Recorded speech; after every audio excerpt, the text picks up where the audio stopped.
Bonjour, je suis Olivier Clémence et tu écoutes Réussir mon e-commerce. Réussir mon e-commerce, c'est un podcast qui a pour mission d'aider les nouveaux e-commerçants et ceux qui sont déjà lancés à créer une entreprise rentable et bienveillante. Parce que je suis convaincu que ce sont les entreprises, quelle que soit leur taille, qui ont le pouvoir d'améliorer le monde dans lequel nous vivons. Dans ce podcast, je te partage des conseils, des astuces, des idées et des retours d'expérience pour t'aider à développer ton entreprise de manière respectueuse et élégante. Allez, c'est parti pour un nouvel épisode. Salut, j'espère que tu vas bien. Aujourd'hui, je voudrais te parler d'une étude de cas que j'ai découverte dans le livre de Joyce Bryan, Kill Your Conversion Killer. Et en fait, dans cette étude de cas, on voit que simplement changer 2 mots sur ton site, ça peut augmenter ou faire baisser tes ventes de 17%. C'est pas rien, juste 2 mots, hein. Donc c'est 1 minute de travail. En 1 minute de travail, tu peux soit baisser tes ventes de 17% ou les faire augmenter. Et pourquoi est-ce que tes ventes elles augmentent ou elles baissent ? Tout simplement parce que en changeant ces 2 mots, tu ne respectes plus une règle qui est essentielle en conversion. Donc je vais essayer de t'expliquer tout ça.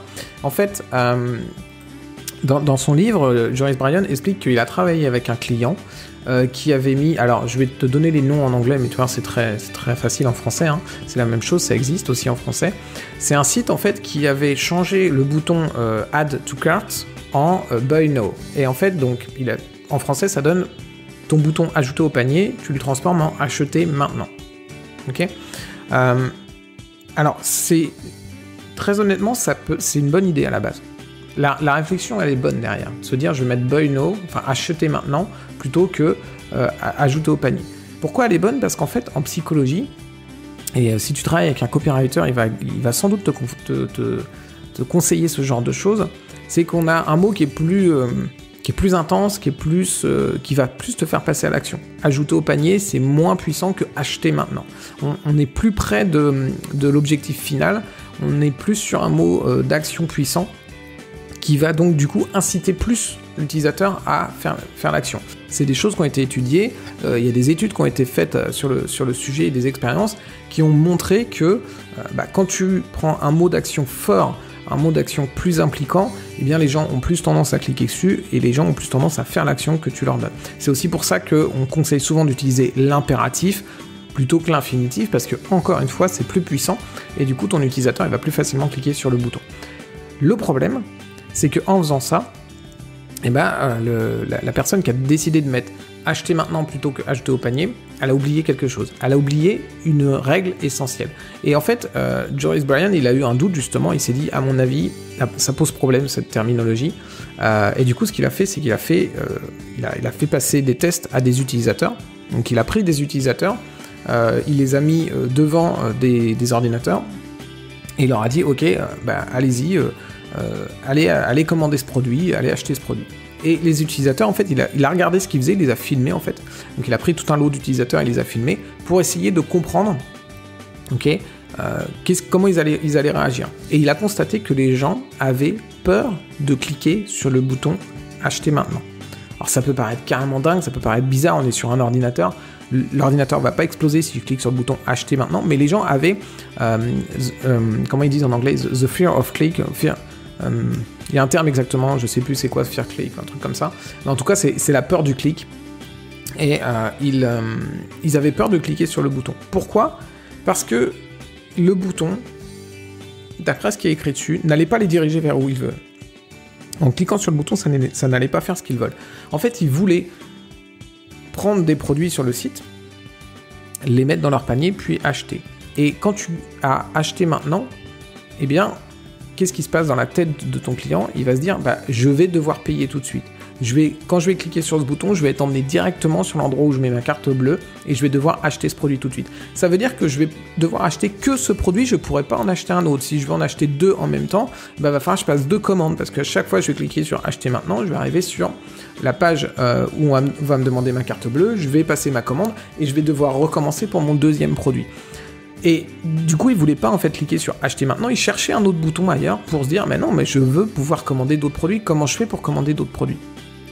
Et si tu as un bouton ajouter au panier, c'est beaucoup plus clair, tu cliques dessus, ça va ajouter au panier, tu peux continuer, voilà, comme quand tu es dans un magasin où tu vas mettre ton produit dans ton caddie Et du coup, tu vas plus avoir de problème tu vas pouvoir commander autant de produits que tu veux parce que tu vas passer à la caisse avec tous tes produits. Ben, c'est exactement la même chose sur ton site e-commerce. Quand tu dis ajouter au panier, eh bien, les gens vont mettre dans leur panier et ils pourront passer leur commande à la fin. Ils comprennent ça. Si tu mets acheter maintenant, eh bien, les utilisateurs vont croire qu'ils vont devoir payer immédiatement.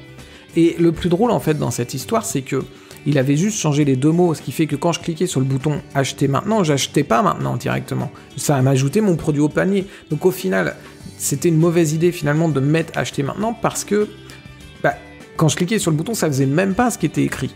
J'achetais pas maintenant, j'ajoutais au panier. Donc tu vois, si tu mets un bouton « Acheter maintenant », mais finalement ça ajoute au panier, il y a une incohérence, et du coup cette incohérence, elle a un impact. Qu'est-ce qu'ils ont fait, Joris Bryan, qu'est-ce qu'il a fait sur ce site? Il a modifié le nom, il a modifié le mot, il a remis « Ajouter au panier », et ils ont constaté 17% de conversion en plus, ce qui veut dire 17% de ventes en plus, sans rien faire de plus que de changer de mot, même trafic, même nombre de visiteurs, etc.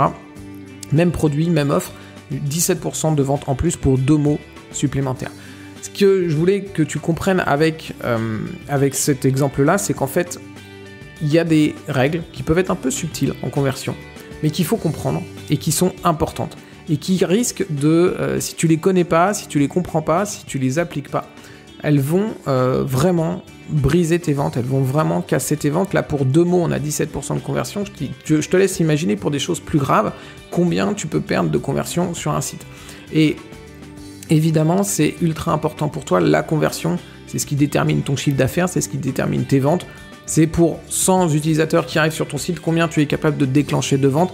Tu imagines bien que si tu es à 0,5% de conversion, il te faut 200 visiteurs pour une vente. Si tu passes à 2%, 3%, 4% de conversion, eh bien c'est plus du tout le même délire derrière. Le chiffre d'affaires n'est pas le même, les ventes sont pas le même, ton business n'est pas le même.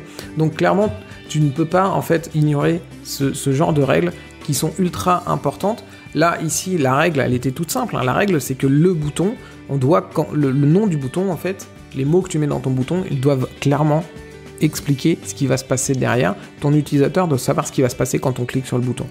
C'est des choses toutes bêtes. Quand on les sait, eh bien, on est capable de corriger tout son site, mais il faut les connaître, il faut les comprendre. Et c'est pour ça que j'ai créé la formation, la méthode des 8 niveaux. Donc je te parle depuis quelques épisodes, ça fait 4 épisodes dont je te parle. La méthode, elle est sortie il y a quelques jours et c'est pour ça que je fais ces podcasts-là. C'est pour que tu la connaisses et que tu puisses la rejoindre si tu veux améliorer ta conversion, si tu veux connaître ces fameuses règles et si tu veux éviter de casser tes ventes, de perdre 17%, 20%, 30%, 50% de conversion sur ton site. En rejoignant cette formation, tu vas vraiment être capable de repérer ces problèmes qui tuent tes ventes. C'est une formation, comme j'aime bien le dire, 20-80, c'est-à-dire que c'est vraiment le 20-80 de la conversion. On va pas s'attarder sur des concepts que tu peux pas appliquer et on va pas faire de la théorie pendant des heures parce que c'est pas le but. Tu n'as pas vocation à devenir un expert de la conversion. C'est pas ton job, toi tu es e-commerçant, mais n'empêche que ton site, tu dois avoir un minimum d'erreurs sur ton site et tu dois être capable de les repérer et de les corriger. Donc ce que je veux, c'est vraiment te montrer comment repérer les gros problèmes de ton site, les tueurs de vente, c'est comme ça que je les appelle, et les corriger pour que tu aies un site qui convertisse le mieux possible. Voilà, je te dis à très vite pour un prochain épisode. Ciao.